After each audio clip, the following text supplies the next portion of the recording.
We are live! Yay! Hello, everybody. This is Constance from Mysterious Galaxy. I want to say thank you so very much for joining us this evening. I am super excited. We have a thrilling and mysterious evening for you. We are celebrating Sara Foster's The Hidden Hours, and I'm super, super excited about it. It starts with a mysterious death and or suicide question mark, and then we have our main protagonist who goes down quite the rabbit hole of an adventure and secrets and who can you trust and who can you not.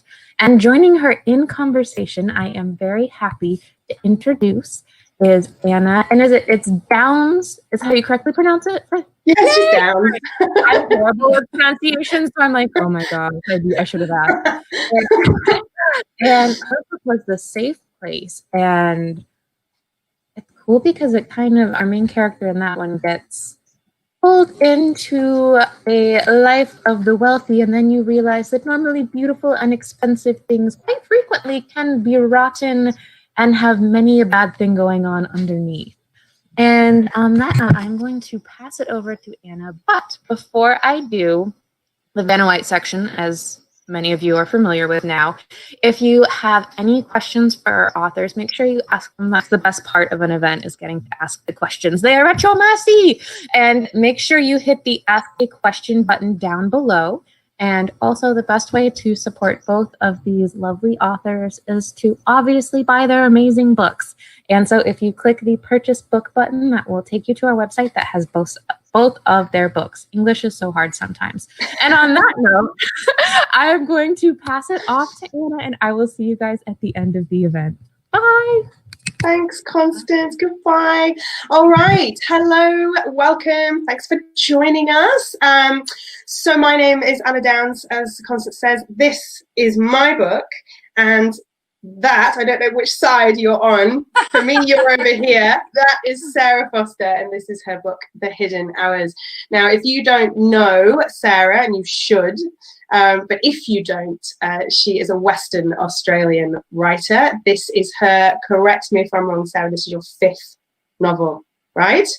No? Hours is number 5. Yes, it is number 5. Number 5, yes, thank God. I have 7 now, but The Hidden Hours is the number 5 in the writing. Hidden Hours is number 5 in the writing. Now, Sara was born in the UK, as was I, and moved to Australia, as did I. I'm speaking to you live from Sydney. She's speaking to you live from Perth. And Sara, you moved to Australia in 2004, is that right? I did, yes. Okay, good. When we moved 2011, so I'm coming up to my my big decade anniversary. Yes, so you've been writing that whole time. When did you start writing? No, I didn't start writing straight away, but I was a book editor before I came here. So as soon as I came here, I began going around all the different publishing houses and getting work from them. And so I kept going with that. And I was doing my first novel, which was called Come Back to Me. I was doing that in the background for about 4 or 5 years. And then 2008, I both sold that book and got pregnant in the same year. So everything changed that year, and then I published Come Back to Me in 2010 with a 9-month-old. So that was very interesting. Oh my God. And just in a few words, how was that experience? Yeah. I don't remember all of it. Oh my God. You know, the baby fog has taken over, but yeah, it was pretty crazy. And not only that, but of course I had a 2-book contract, as we often do. So I was actually writing the second book and publishing the first book with a 9-month-old. So I don't recommend that as an introduction to motherhood. I think a little bit more mental space would be nice.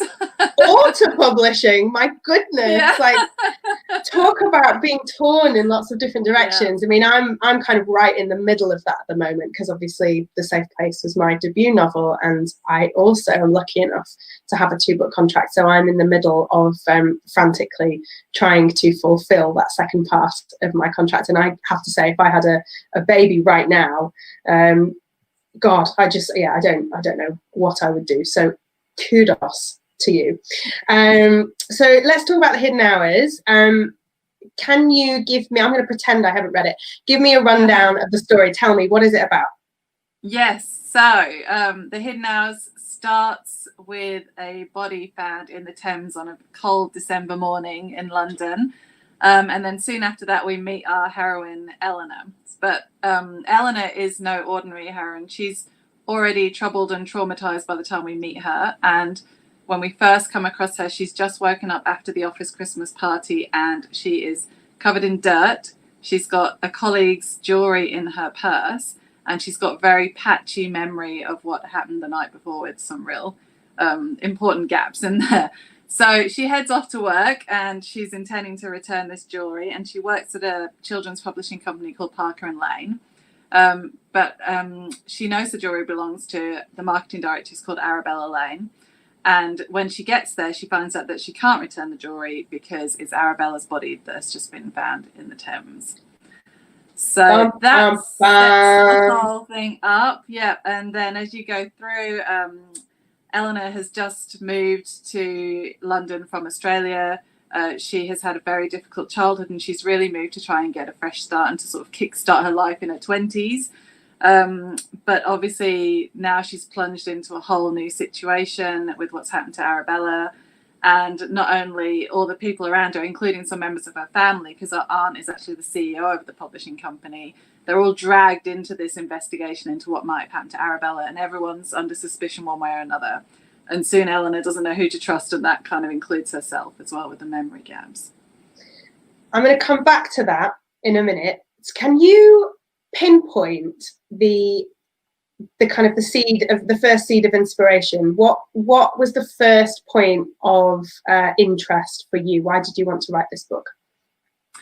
Yeah, well, actually, sometimes there is one point of interest for me, but in this situation, it was probably a few things coming together. So I had worked in a publishing house in the early 2000s and I was an editorial assistant there.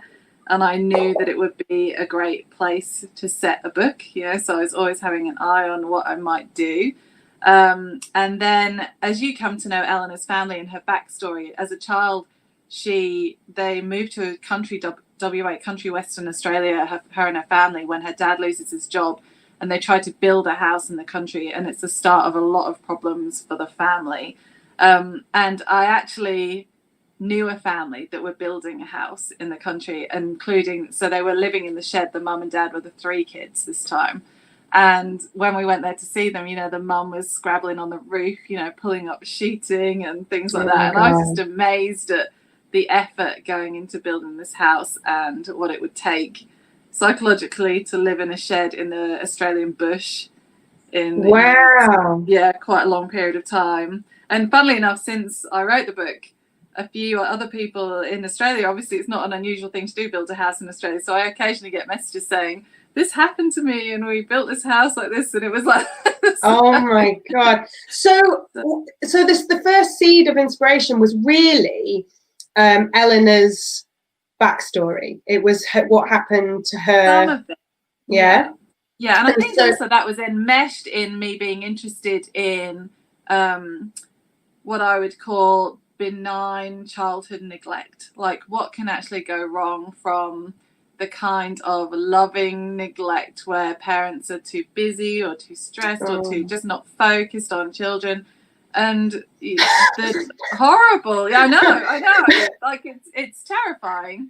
So the things that can develop from that can actually change lives, but that I think in a lot of cases struggles come from that kind of neglect. Not, we read a lot of crime fiction where everything's dramatic in terms of evil people doing evil things, but I'm much more interested in the deep psychology of the everyday person and how that can lead to really interesting and quite confronting circumstances. So me too. I kind of I find myself much more drawn to sort of things that appear to be much more dramatic and scary than they actually are, and that the reasons behind people doing what they're doing are often seemingly quite sort of everyday, normal behaviors, but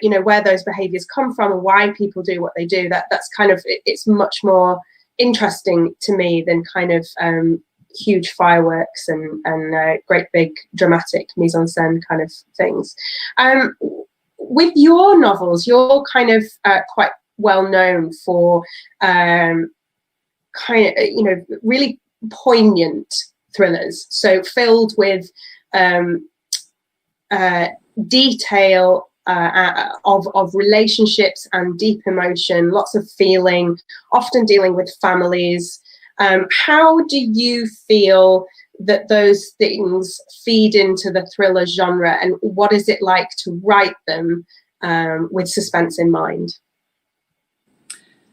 Yeah, well, I really like to just write what I like to read, you know, and look for the gaps in those kind of things. And I know that I have been drawn in the past to those kind of thrillers where they are also trying to examine, you know, very deep relationship situations.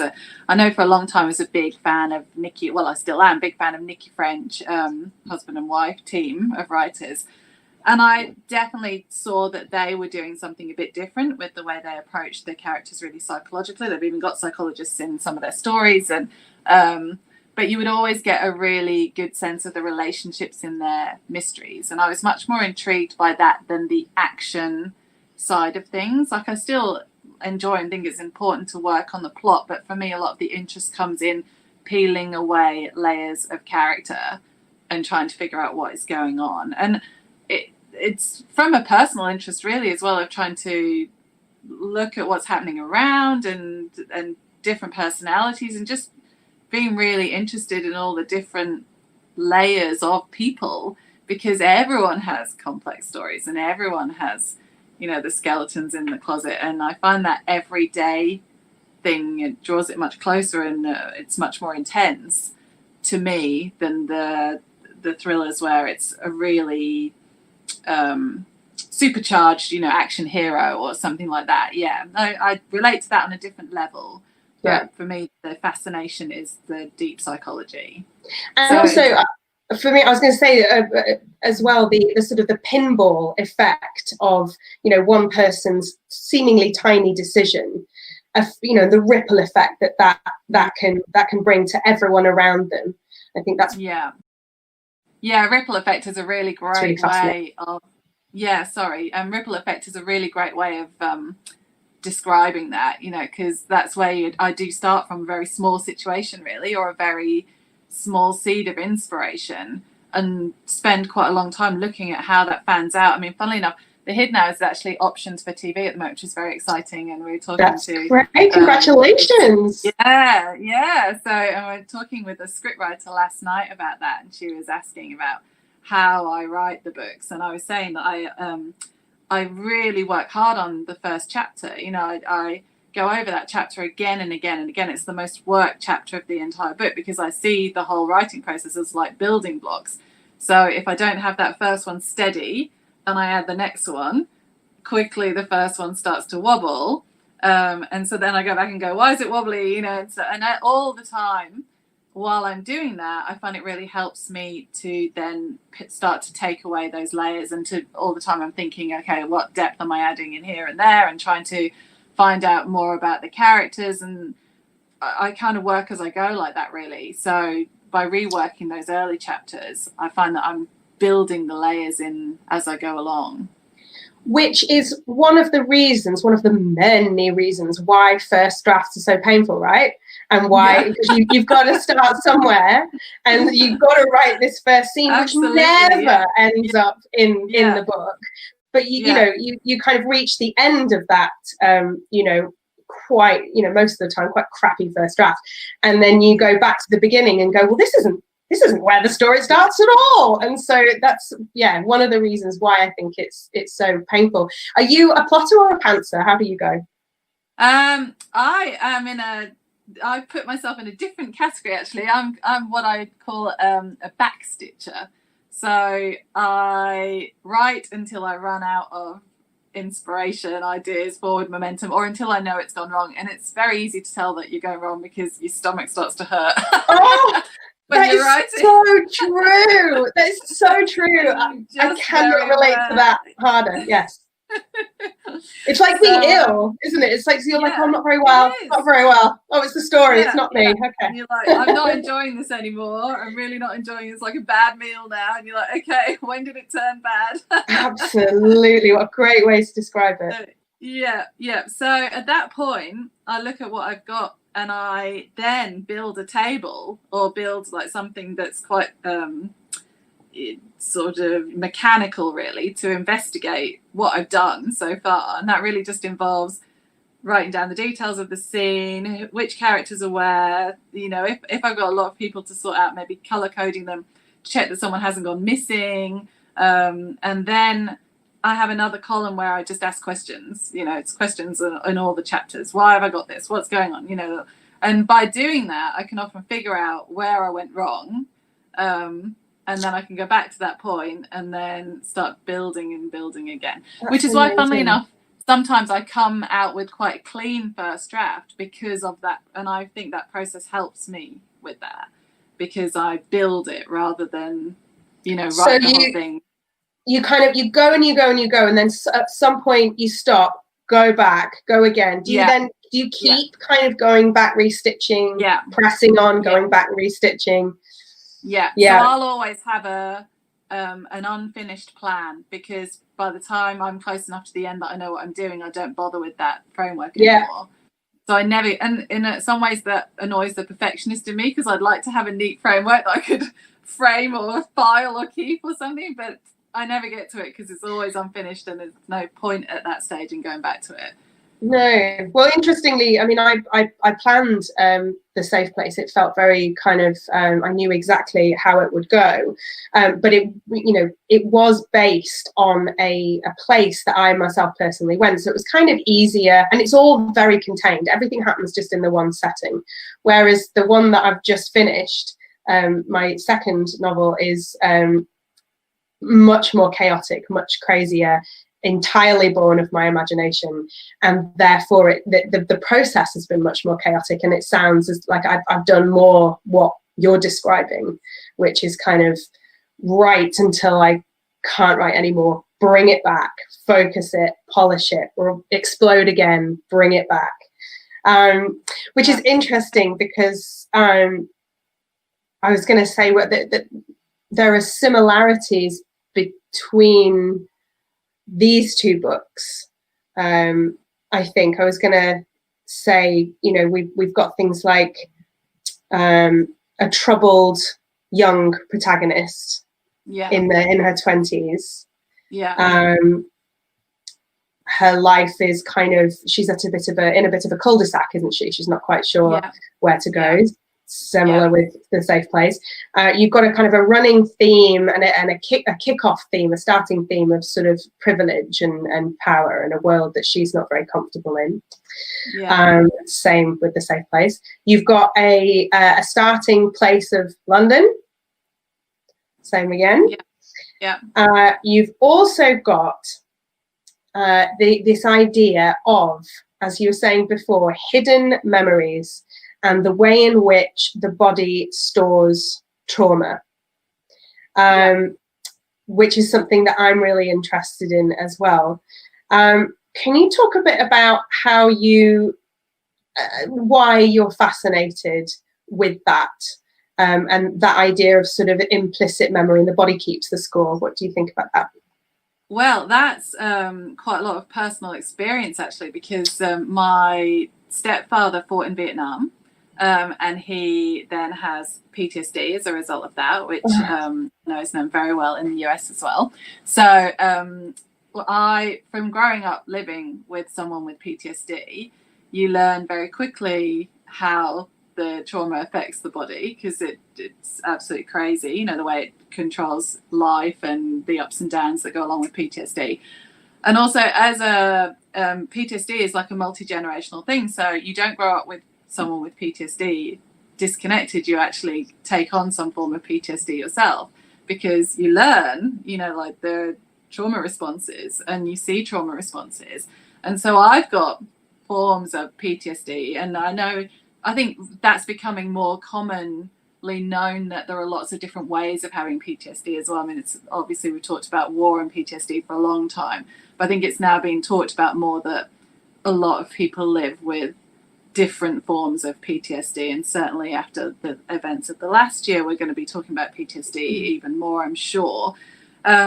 So, and I think it's when you come from a place where you don't really, so I had a lot of panic attacks and all sorts of things in my 20s. And I think when you come from a place where you don't understand what's going on with your body and what's going on in life and what's happened to the people that you love and all these kind of things, you have a natural interest of looking into that and trying to make sense of it, because that's been an important part of the journey I've had as a writer, is to understand, you know, rather than just leave people over, you know, people I don't, you know, who've had traumatic experiences, taking it out on other people and all that kind of thing, instead of putting them over there to try and see their perspective. And I've found that by doing that, it's, as a writer as well, it's also, it's a knock-on, it's woven into, it's made us have lots of conversations as a family, and it's made us, you know, really try and understand what's going on with all of us. And I'm aware now, as well as a mum, I've got the same thing, you know, it will ebb and flow, but you don't want to pass on those trauma responses. So you do so in a personal way, and particularly with Eleanor, because Eleanor had a very dark experience as a child, and I didn't want to shy away from that. You know, that I'd read a few really good quotes from other writers about how dark fiction, when it's done well, isn't meant to be take you to a dark place and leave you there. It's actually meant to be quite healing, you know, and that's what I strive for in the books. I'm trying not to run away from those dark experiences, not to run away from those confronting, confusing issues, and to address how it does affect bodily response, but also to search for moments of healing in that. And even though you can't, you know, tell a story and tie it up in a bow all the time, I would like to think that there are elements of healing present in the stories too, in all my stories. So I think that's really profoundly and articulately put. Thank you for that, because that's such a wonderful explanation of I think the difference between you know, facts and fiction, story and reality. And I think so often authors, well, I know I do anyway, I get very caught up in trying to make it authentic and trying to make it real. You know, how would this play out in real life? And particularly with The Safe Place, I felt really keen that I shouldn't tie up all the loose ends at all, because that's not how it works. However, you know, second time around, I'm kind of understanding, I have a bit more of a deeper appreciation for the purpose of the tied bow in fiction. And I think, you know, that is one of the most important elements of it, is the healing part of it, particularly if you are writing about dark things. And that kind of is all to do with reader satisfaction, isn't it? And that's not necessarily to do with what is real and what is completely authentic and plausible. You know, sometimes you have to go beyond the realms of plausibility to bring about that satisfactory fictional experience. Yeah. And I think also, if you are going to pull the reader in as strongly emotionally as I know, you know, both our books try to do, you know, kind of we're offering an emotional experience as well, I would feel like the book was incomplete, or a little, you know, if there weren't, I haven't looked at that situation properly if I don't look for where the healing is, as well as where the darkness is and where the pain is and that kind of stuff. I feel like to provide like a multifaceted story, it needs to be in there as well. Not aside from the fact that readers, you know, really don't want to read about a journey with no elements of that. That's more the resolution is healing rather than tying it up in a neat Absolutely. Yeah, absolutely. So I wanted to. Can I just? Yeah, no, because I know time's running away, and there was one question that I really did want to ask you, and it was because it's touching back on things that we've already talked about a little bit, but I thought there were a lot of similarities in our books as well. And I know when I was talking to you before this, I mentioned, you know, I was quite inspired by Rebecca as one of the sort of outcast heroines as well, that in another book, in Beneath the Shadows, that went into an old house, you know, where she had people to deal with that she didn't understand, and people who are very wary of her. And I just wanted to know whether you have this idea of these touchstone books, where you have books that you lean on or that really inspire you, because yeah, I definitely saw the similarities in some of the themes we've produced, and I'd be really interested to know the kind of books that inspire you. Honestly, the honest answer is no. I don't have any touchstone books. I weirdly I didn't see the Rebecca similarity until after it was published, and so many people were like, "Oh, you know, it's very Rebecca." But it was actually Greg Woodland, you know, who wrote The Night Whistler. He was at an event with me just recently, and he asked the same sort of question, and I think it was him who said, you know, I wonder if you read it, did you read it at a very formative age? And I was like, yeah, I read it when I was like 16. I didn't, and I think it's an example of one of those books that just got in my bloodstream. I thought halfway through The Safe Place that I was going too much down a Jane Eyre route. So that's the kind of the touchstone book that I think accidentally kept coming to the forefront of my mind. But no, Rebecca wasn't there in the writing. I can certainly see the similarities, you know, after the fact. For me, it's not so much a touchstone books, it's more touchstone kind of film and TV, I think. When I was writing The Safe Place, I just watched Hereditary, and so there was a lot about that movie and that house, that, you know, the way that house is presented visually, that really stuck with me, and the way that suspense is created there. Another show that I drew almost direct inspiration from is The Sinner, just in the way that The Sinner uses. It's very sensory in the way that it presents its information, and I try hard to, you know, I really love that as a consumer, and I think it's interesting. You know, so what do you like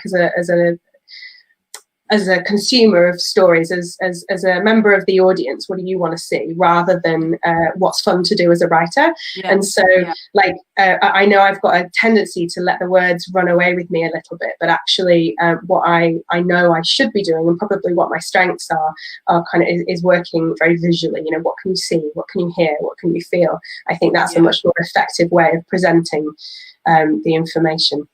I hope that answers question. Yeah, no, it does. I mean, I thought that the way you rendered the different settings was amazing as well. Like, you could feel you were there very vividly, and I still can now. You know, I read your book 8 months ago or something, and I have no trouble recalling those settings and bits and pieces that took place, which is really a credit to you, because it shows that it sticks in the memory. You did a great job. So that's amazing to hear. Thank you ever so much. It's lovely. All right, I'm going to hit this ask a question button and see what we've got. That's quite a lovely question. What part of this book brought you the most joy? I love that. I guess you've sort of answered that though, in a way, which is about the healing. Were there any other parts of the book that you really found yourself enjoying more than any others? I'll tell you exactly which part of the book's brought me the most joy, actually, and that was writing about the two young girls in the story. So there's two young sisters in the book called Neve and Savannah, and they're the children of Eleanor's aunt Susan, and Susan and Ian are the couple that Eleanor's staying with. And Eleanor has a lovely relationship with these kids. Neve is kind of on adolescence, so she's quieter, more reserved, but she's got the same interest in drawing as Eleanor has, and Savannah's just at that kind of 7-8-year-old full of fun stage.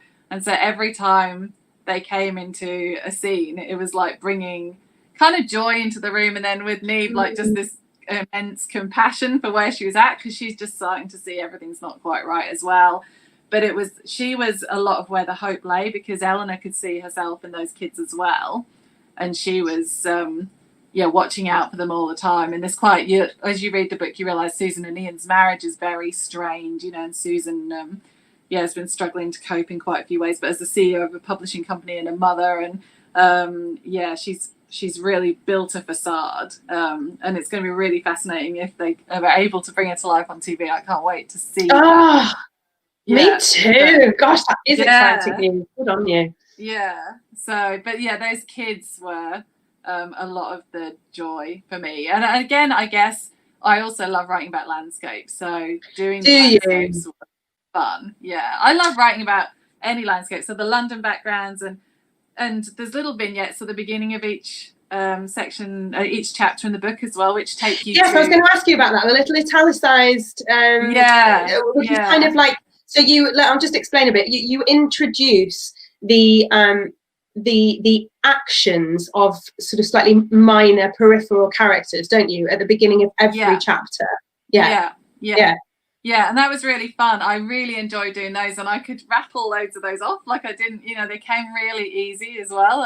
And they just gave me a chance to explore the world in a much bigger form. So you get everyone from the doorman at a hotel Arabella visited. Arabella's drug dealer is in one of the scenes. A couple that witness and part of the event of the evening that Arabella dies, and debating whether to get the police. You get the police action in those scenes, Arabella's family reactions. So it was a really great way of being. It was like being able to put wings on and fly to different parts of the story and have a little peek in the door of what was going on in all these peripheral characters. And that was really fun as well. That is a lovely way to describe it, and it's very effective as well in terms of a like a propulsive device. It really adds to the pace. Yeah. You kind of race through them, and you're already into the chapter before you know it. I'll probably have to wrap up in the next few minutes, but there is just one question that I think is really nicely complements what we were talking about earlier, again, about the light and the shade and the darkness. The question is, are there ways that you manage the intensity of the writing process to keep from being in that dark place when the writing is done? How do you decompress? So I guess that's a question about, how do you let go? If you're really putting your mind, as you have to, in that dark place to really explore what that feels like and how that might play out, how do you then let it go? How do you decompress? It's a good word. Yeah, well, I think I pick my moments to go there in the first place. I often put off scenes that I know have to be written until I'm emotionally in the right place or just got the right space, because some of my writing's done at home with the 2 children around, and that's not the right place for those kind of scenes. I need a bit more space. I used to, last year and the year before, I have gone to hotels to do long work and really get cracking on with some of these scenes, and then if I'm on my own, I feel like I can put myself in that place. And to get out of it, I think I just turn to things that the reading that I love, the inspiration that I love. The kids are very good at pulling you out of it as well, because they're so in the moment that you can't linger, and so all consuming as well. Hey, like exactly, you have to be right there with them. And I think I can have like an emotional response as I'm writing it now and sort of let it go as or after I'm writing things and put it away or to the side quite easily. And I think all the sort of psychology reading that I've done has helped separate those two parts of things as well. So it's the story is still over here. And I think as well the publishing process helps you in that as well, because it's not as if you write the book and then you put it aside and it's done and you're like, oh my God, how do I, that was so intense. How do I come down from that high? I mean, God, it works at such a glacial pace, doesn't it? And so by the time you've done it, you then go through round after round after round of edits, and actually then just through you're kind of pounding the story so hard that those things in the story become less that they're sort of eked out of you a little bit, aren't they? Because you're focusing so much more on the layout and the grammar and catching those typos and the inconsistencies and the implausibilities and all of that stuff, so that actually by the time it is done, it sort of happens and you don't realize it, and you've sort of you go, oh I've actually been out of it for several weeks and haven't realized. All right, well, on with the next thing.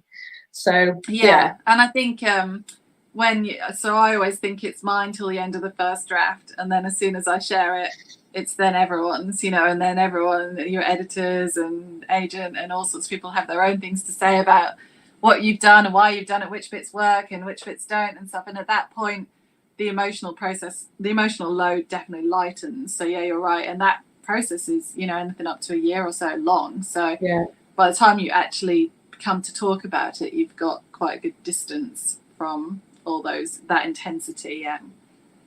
Wonderful. I'm going to ask one more question, and then I'm going to hand back to the wonderful Constance. So I'm going to just pop that question right back at you about Touchstone books and inspiration. Who do you go to? Who's your kind of fail-safe writer? Who would you drop anything for? Yeah, that's an easy one for me. Maggie O'Farrell. It's just amazing. You know, the different things that she does, the different techniques that she uses in each of her books, the different themes and stories that she tackles. So if I need a writing course, I can just reread one of her books and try and look at how she's doing. I mean, there's so her latest book, Hamnet, came out earlier on in the year, and I was just doing some stuff with my daughter about writing at the time. And the first scene in Hamnet is just a masterclass of what you were talking about, the sensory description. It's just incredible how much sensory stuff she gets in to bring you into that world, 500 years ago.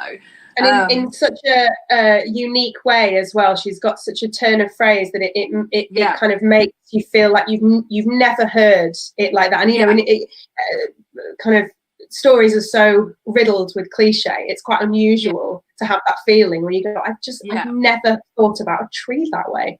That kind of thing. Yeah. And in that one she goes, she jumps into perspective. I think there's a perspective of a bird going on at one stage, but also her narrative strategies. And I really like playing with narrative structure as well. So I like to try a little different technique every time I write, that's me having fun and trying to keep fresh and that kind of thing. And she does that so much, and I really admire some of the things she's done. I've been like, wow, you've made that work. She's written a scene backwards. So I think that was in one of her books where, it kind of went from the end of the scene to the beginning of the scene, and yet it was perfect for that situation, and amazing. Yeah, so she would be my first port of call for Touchstone. That's incredible. Oh, lovely. Just quickly, how's 2020 been for you, publishing wise? COVID wise? Quickly. Can you talk about that in a sentence? Yeah, no, we can talk about that for a long time.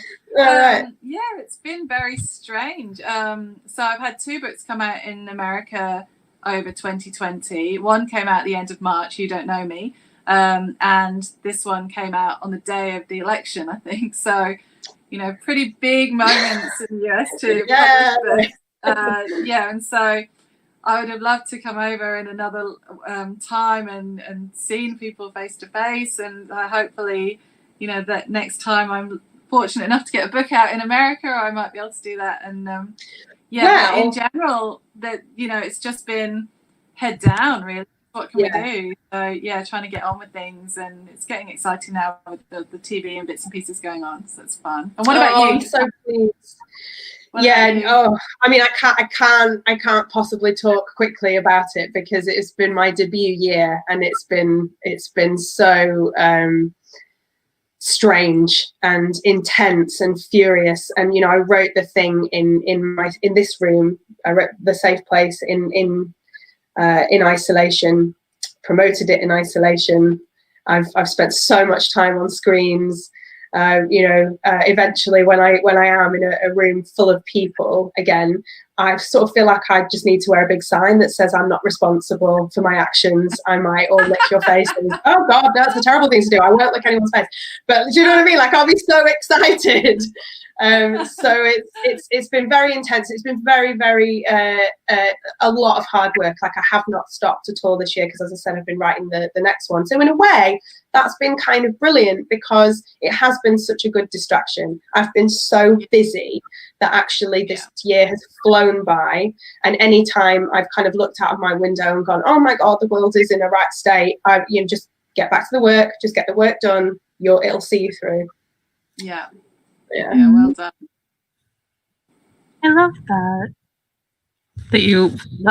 not that 2020 happened, but that you have such a good focus on the work, and that your writing is always going to be there for you, though. But it has been a crazy year to debut. I can't even imagine. But I have one more question, actually, for both of you. Because as you alluded to, you guys are both working on things. So I know you had these books just come out, but is there anything you can tell our readers about that you have coming out that they can look forward to after they finish your current books? Sarah? Hannah, you go. You go. I will go first. Yeah, I have finished another book, and we're just in the process of sorting out contracts and bits and pieces for that at the moment. But very excited about this new book because it's set in the near future, and it's like a female feminist fight back story. It's a little bit got a lot of the same elements, but it's a little bit different than things I've done before. And it was based around the fact that mothers were often missing in dystopian and feminist type fiction. And so I've reunited all the generations and tried to tell a story which is, again, it's quite dark, but I hope that people get the real sense of the power of these women through this story. So I'm going to have lots of fun with that when it comes out. That sounds excellent. Yeah. Wonderful. Well, I spent a large portion of this year doing publicity and quite happily chatting about my next book. And I handed the first draft in, having had that feeling that we talked about, that sick feeling where I was like, I don't, it's not working and I don't like it and I don't know what to do. I've now completed a kind of complete rewrite of that. It's now a totally different story. And so I'm a little bit reluctant to talk about it just in case everyone says, yeah, that doesn't work either, try again. So what I can say is that it's about mothers and sons. There is the idea behind it is that I'm discussing parental fear of parents of my generation who grew up without the internet and were trying to parent children and guide them and release them into a world full of tech that we don't understand as much as we would like to. They are much more savvy into it, and it appears to be terribly frightening to us sometimes. I think our generation, we embrace it, but we're quite frightened of it as well, and for good reason. So I think that's all I'm going to say about it, just in case. Like, I've literally just finished it, and I'm like, just don't even know. Both of these sound fascinating. Also, too, it could be a brilliant mystery marketing plan to be like, throw out as many ideas as possible. Which do you think will actually be the book? Yeah, I've written 5 this year. Who knows which one you'll get? No, I haven't. Well, I want to thank both of you so very, very much for joining us this evening. Thank you, Sarah, and thank you, Anna. Thank you, everyone who was watching tonight and for your questions and everything. We appreciate it so, so much. If you want to support these amazing authors, make sure you click that buy button down below, and we will see you at the next event. Thank you so much, and have a great evening, everyone. Thank you. Bye. Bye.